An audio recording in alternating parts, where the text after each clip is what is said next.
विनय न मानत जलधि जड़ गए 3 दिन बीत, बोले राम सकोप तब भय बिन होए न प्रीत। और आज ये देखने को मिल रहा है आपको, दहशत के मारे दुम दबाए हुए हैं। समझाया था, कहा था कि हम एस्केलेशन नहीं चाहते, कहा था हमने कि हम इसको बड़े मेजर्ड और कंसीडर्ड तरीके से कर रहे हैं, हम केवल आतंकवादियों को निशाना बना रहे हैं। लेकिन आतंकवादियों के लिए जिनकी चूड़ियां फूट रही थी, जिन्होंने रुदन करना शुरू कर दिया था, जो रुदाली बन के छातियां पीट रहे थे आतंकवादियों के लिए, वर्दी पहनकर वहां जाकर जनाजे को कंधा दे रहे थे, वो एम्बुलेंसेस जो एक में 8-8 लाशें लेकर आतंकवादियों की जा रही थी, उनको सैल्यूट कर रहे थे, वो जो इनके कॉफिन को अपना झंडा लगाकर लपेट रहे थे, चांद सितारा दे रहे थे, आज उनको दिन में रात में सब जगह सितारे नजर आ रहे हैं, तारे नजर आ रहे हैं। और इसीलिए आप यहां पर देख रहे हैं 4 फाइटर जेट गिरने के बाद मुनीर को बताया गया कि भाई साहब तुम्हारा तो पायलट भी पकड़ लिया गया है, अब क्या होगा।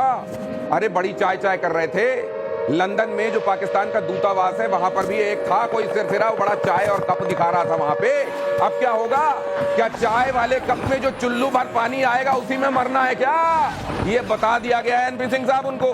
बिल्कुल, देखिए ये जो आप बता रहे हैं कि सभ्यता की भाषा बहुत बताया गया था, ये जाहिल हैं, ये कट्टरपंथी हैं, ये जो मौलानाओं वाली जो भाषा बोलते हैं, ये इन्हें इंसान नहीं बनने देना चाहती, ये मानवता के खिलाफ हैं। इनकी समझ में कोई सीधी भाषा नहीं आती है, इन्हें जो है यही भाषा समझ में आती है। और हमारे प्रधानमंत्री बड़े स्पष्ट रहे हैं कि हम उन्हीं की भाषा में जवाब देंगे।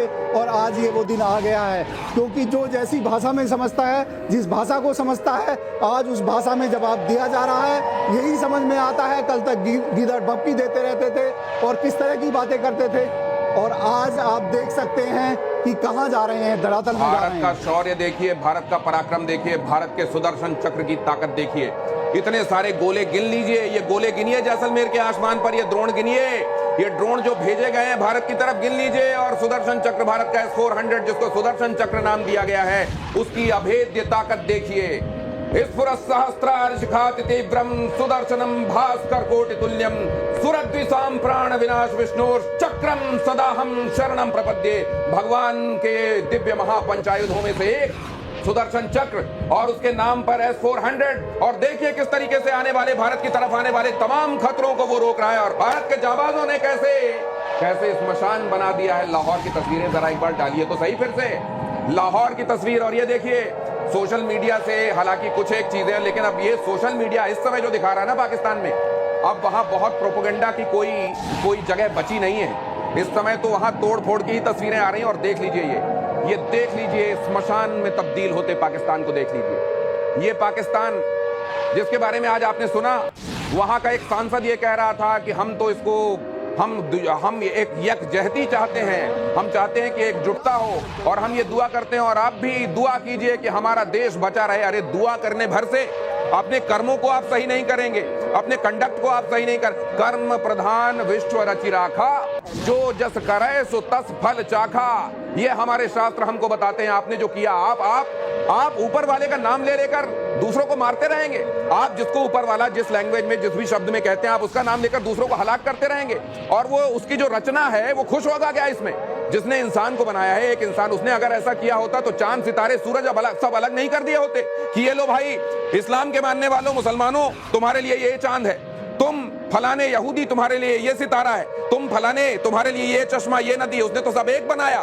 तुम ये कट्टरता की दुकान खोलने के लिए सब तुमने किया, प्रोपेगेंडा किया, लोगों को मारना शुरू कर दिया।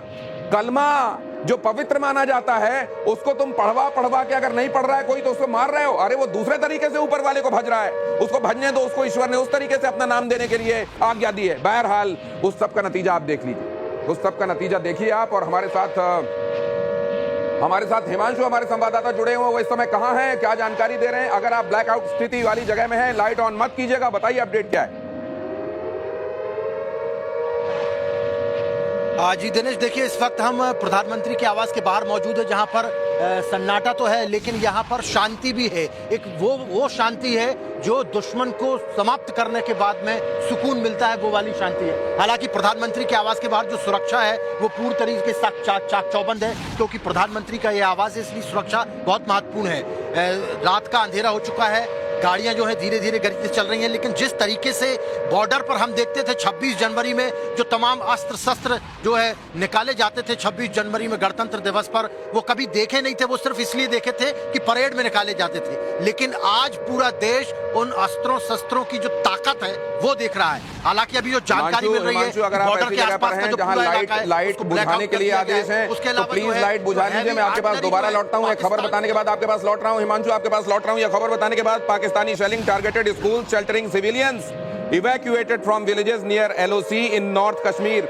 उत्तरी कश्मीर में जिन स्कूलों में लोगों ने, बच्चों ने शेल्टर दिया हुआ था, वहां भी शेलिंग कर रहा है पाकिस्तान, इसलिए उन जगहों से भी उनको इवैक्यूएट कराया गया है। Massive shelling strikes Rampur near Uri, properties damaged, many civilians suffered injuries. अरे यहाँ तो ज्यादातर निर्दोष लोग रहते हैं। LOC के जस्ट पार जो गांव हैं वहां तो निर्दोष रहते हैं, उनके ऊपर अपनी बहादुरी दिखा रहा है। जो बचे खुचे पटाखे बचे हुए हैं वो उनके ऊपर फोड़ रहा है। ये इतना भारी पड़ने वाला है, गलती दर गलती दर गलती दर गलती वहां पहुंच रहा है पाकिस्तान, जहां से अब कोई गुंजाइश नहीं बचेगी, जहां से अब कोई चेकमेट के अलावा और कोई सिचुएशन नहीं है। एनपी सिंह साहब, क्या मैं गलत कह रहा हूं? सही। देखिए, पापों का एक घड़ा होता है। कह रहा हूं, ये बात इसलिए कह रहा हूं कि आज विक्रम मिश्री, भारत के विदेश सचिव, जब सामने आए तो उन्होंने खास तौर से किस तरह से गुरुद्वारे में हमला किया गया, निर्दोषों को निशाना बनाया गया, बताया। और ये बताया कि इसी वजह से एस्केलेशन हुआ, और आज जो हिंदुस्तान ने लाहौर में किया या बाकी शहरों में किया, इस वजह से किया। और अगर भारत का खून ये देखकर और खौला कि उसके सिविलियंस जो कि खौलेगा, तो फिर ईश्वर ही रहम कर सकता है, और मुझको लगता है वो करेगा नहीं। सर, अपनी बात पूरी कीजिए। बिल्कुल। देखिए, जो इनकी जो सोच है ये कायरता है। ये जो बेगुनाहों के ऊपर जिस तरह से इन्होंने, चाहे पहलगाम में क्या हो या अब जो कर रहे हैं, देखिए जो बॉर्डर पर रहने वाले गांव के लोग हैं, निर्दोष लोग हैं, वो कहीं छुपे हुए हैं, स्कूल में आ गए हैं, वहां पर भी सेलिंग करनी शुरू कर दी। तो ये कायरता है। और सर लीजिए, एक और अपडेट आ गया। बलोचिस्तान में पाकिस्तान आर्मी पर बलोच विद्रोहियों ने हमले शुरू किए। 3 रेंजर पोस्ट पर हमला किया गया है, रॉकेट लॉन्चर से हमला किया गया है। उधर बलूच भाई भी शुरू हो गए। वो इंतजार में थे, वो भारत के इस एस्केलेशन के, इस आक्रमण के इंतजार में थे, क्योंकि उन्हें बहुत उम्मीद है कि भारत ही हमें आजादी दिलवा सकता है। और इससे पहले हम चर्चा कर रहे थे तो कई हमारे साथ जनरल सर भी जुड़ गए, मेजर जनरल रमेश पादी। सर, मेरे ख्याल से आपकी भुजाएं फड़क रही होंगी आज। जनरल साहब, आज आप जहां पर होंगे वहीं आप, मुझे लगता है, कसमसा रहे होंगे कि मुझे भी जाने दो। बिल्कुल बिल्कुल, हम तो ओल्ड सोल्जर हैं और हमें बहुत खुशी, गर्व है मेरा सेना पे। और पिछला 2 दिन भी हुआ नहीं है, अभी 24 और 12 36 घंटा हुआ है। और भारतीय सेना की, तीनों आर्मी, नेवी, एयरफोर्स की जो टेक्नोलॉजिकल सुपीरियरिटी है उसका डिमॉन्स्ट्रेशन हो गया है। अभी तक तो सेना का रुद्र रूप उन्होंने देखा ही नहीं है। अभी तो हमने हमारा जो ग्राउंड फोर्सेस अभी तक इंटरनेशनल बाउंड्री और